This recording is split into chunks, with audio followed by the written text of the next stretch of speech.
Hi everyone, I'm the Canning Diva's mom. Welcome to my kitchen. Hey you guys! I'm Diane Devereaux, the Canning Diva, and this is my beautiful mommy. We can call her Mama Diva.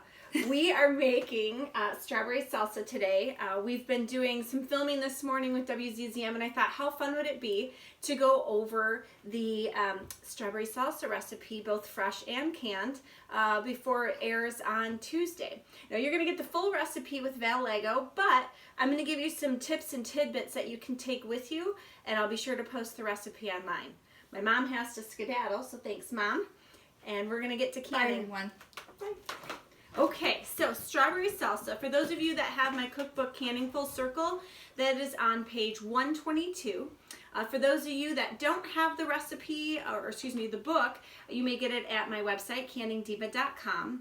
But the benefits I want to show you today of working through this recipe with me is I'm going to give you just the little tips to make recipe creation a bit easier, and also explain why we're using certain ingredients over another. All right, so let's get started. Strawberry salsa is just that. I've taken out all of the tomatoes and replaced them with strawberries. So for those of you that love the U-Picks and the various farms, or you grow it yourself, go ahead and get at least a pint's worth for those of you making it fresh. For those of you that are wanting to can this, however, you're going to need a lot more. So head over to canningdiva.com for that recipe. Anyway, the goal is to chop those up into bite-sized pieces so that you're seeing something like this on the end of your chip. So nice and tiny, but enough to where you're getting a pop of flavor with every bite. Okay, once that is done, you want to move on to the next ingredients, which are quite simple. You're going to use red onion, and again, you want to make sure that's nice and finely diced.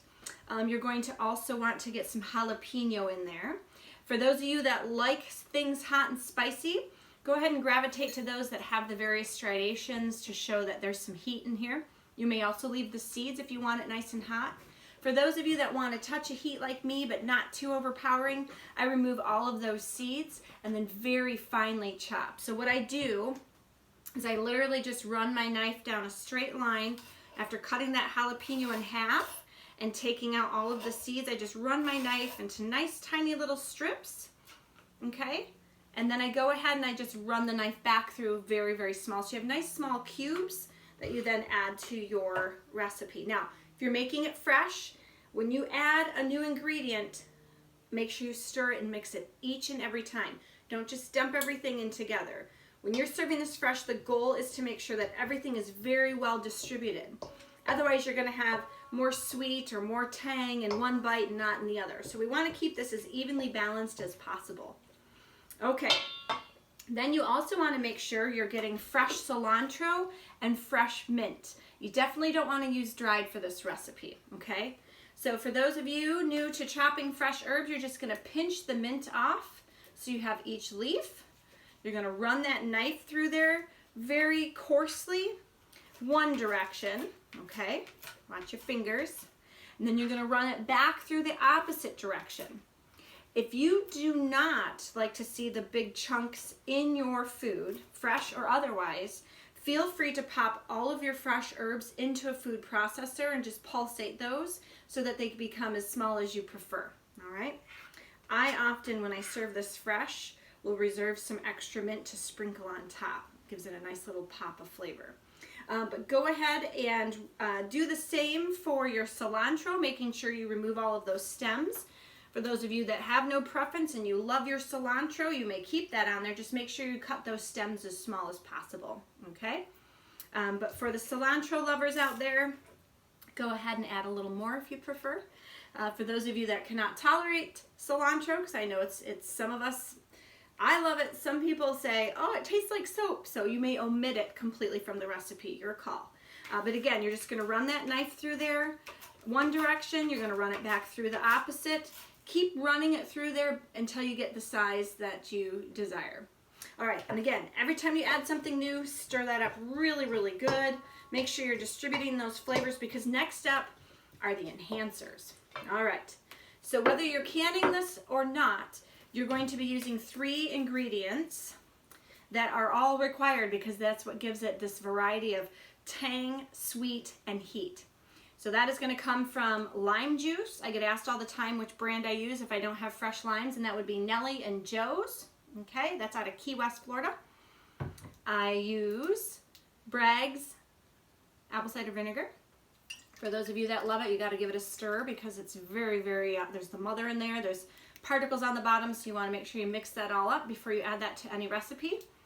And then I prefer agave nectar because it's a low glycemic index. It has a very sweet flavor to it, and I don't have to add any sugar to this. I can just get away with the agave. You may also use stevia.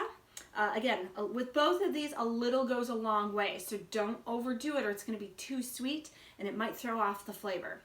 All right, after you add those one at a time, mix up your batch to create a gorgeous strawberry salsa. You're going to add a pinch of sea salt. Now, canning or fresh, you may want to make sure that you have some extra sea salt on hand, Himalayan sea salt, anything other than table salt. Okay, table salt has an anti-clumping agent in it, all right? And when you have that anti-clumping agent, say that 10 times fast, unfortunately what happens is when you preserve that in a jar, over time it makes the liquid look cloudy, especially when you're pickling. And we don't want to have anything distorting the beauty of this recipe. Plus it's just healthier to use a sea salt, so make sure you're gravitating more towards that, fresh or canned.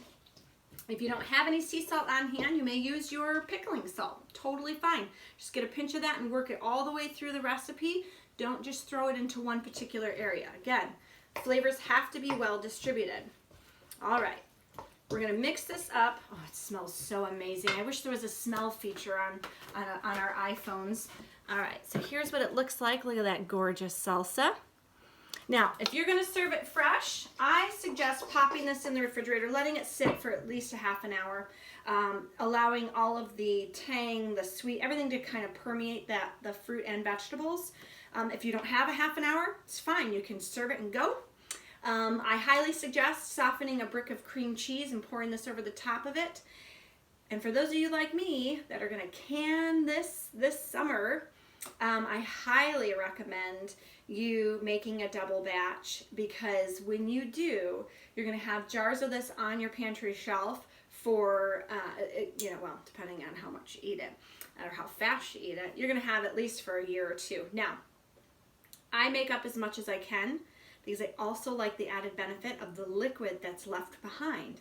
So what I mean by that is as you're filling your jars, you're going to fill these in pint jars, and you're going to leave a half an inch of headspace, okay?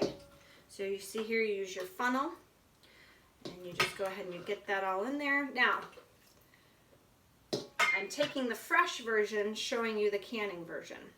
When we make this for canners, we're going to have a bit more ingredients like sugar, and we're going to have some time on the stove before we fill our jars, and we're going to make the canning recipe a little different. So head over to canningdiva.com for the recipe, because the reason I'm sharing that with you, as canners we know we need to do things just a bit different than fresh, but I'm going to show you why I say do a double batch.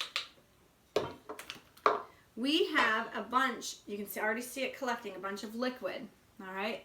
When you make a canning batch or two of this, you're going to have a plethora of liquid left over, sometimes a pint and a half. And the reason that's important is you can preserve that right along with the salsa in the water bather. That becomes a marinade. And the strawberry salsa marinade, I injected into pork loins, turkey, chicken. I've actually put a whole jar of salsa with a few fillets of fish and let that marinate. I mean, the possibilities are endless. This doesn't just have to be at the end of a tortilla chip. So keep that in mind, whether you're making it fresh or not. But definitely if you're canning it, okay? Because that marinade is to die for. It's so good. Now, if you want to put some thought into ways in which to use it, I have found that I've changed up. I put the salsa in the pint, but I put the marinade in the half pint, the little jelly jars, for the reason that a little bit will go a long way depending on how you're using it. So you don't have to just have one solid jar of pint of of marinade, and then when you use it, you're all done. So get creative, because it's all going to process in a water bath for 20 minutes, regardless if it's in a pint or a half pint, okay? When you're canning, and I said we're exposing that to heat, the beauty of our strawberries declines the longer it's exposed to heat. So where we do a reverse from fresh when we're canning is we get all of the other ingredients together first, get that up to a heat so that everything starts to shrink and the flavors permeate, then you remove it from the heat and add your strawberries. So we actually, when we can, we do it in reverse, because we want to expose these beautiful strawberries to heat the less amount possible, because otherwise what happens? If your strawberry is exposed to heat for too long, they turn brown. They still taste good, but they aren't as pleasing looking. So when you're canning this, you're adding it last, you're folding it into the hot items, and then you're immediately putting it into the jars and getting it into the water bather. So I'm happy you all could join me for a quick little canning / fresh salsa making segment with my mama. I'm up here visiting for the week, and we are going to be canning and creating in her kitchen all week long. If you have any questions, feel free to leave me some comments. I'll be sure to answer. And remember, go to canningdiva.com, look up recipes, go to salsa, you'll see strawberry salsa recipes, or just pop it in Google, Canning Diva strawberry salsa, and you'll go right there. Thank you so much. Happy canning.